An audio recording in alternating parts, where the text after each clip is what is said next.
রাজার দুর্দশায় ফেরে পাত্র মিত্র গণেছে, রাজার মাথায় জল ঢালছে।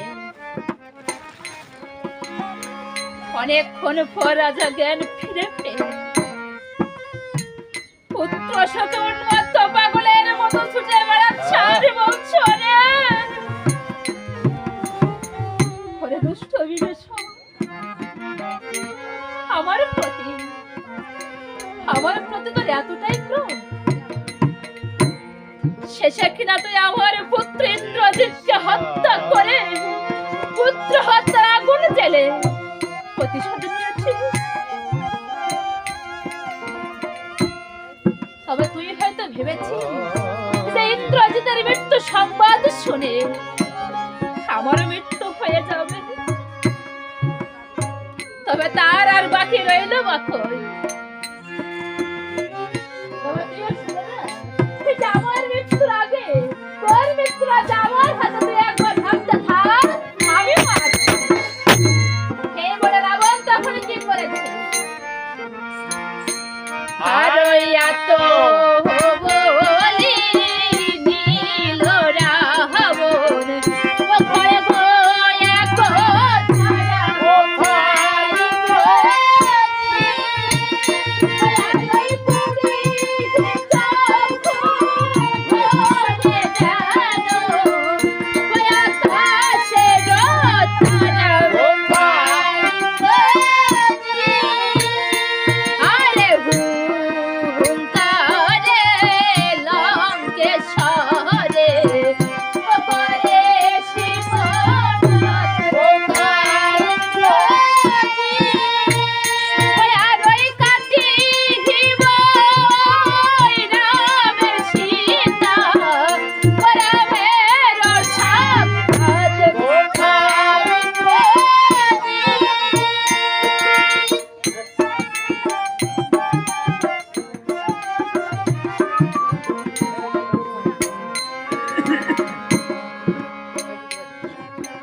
রাবণ রাজা তার পুত্র হত্যার প্রতিশোধ নেওয়ার জন্য চন্দ্রহাসী খড়া নিয়ে উন্মাদের মতো ছুটে চলেছে অশোক বনের দিকে মা সীতাকে হত্যা করবার জন্য।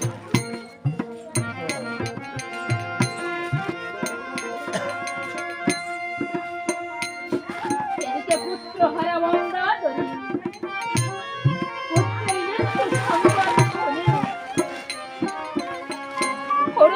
পাগলের মতো ছুটে এসছে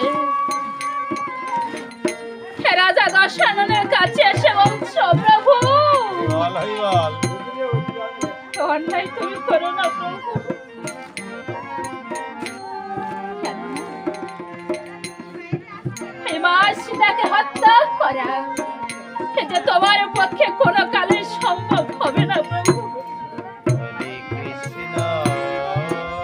প্রভু তুমি একটিবার শুধু আমার শেষ নিবেদনটুকু রাখো প্রভু।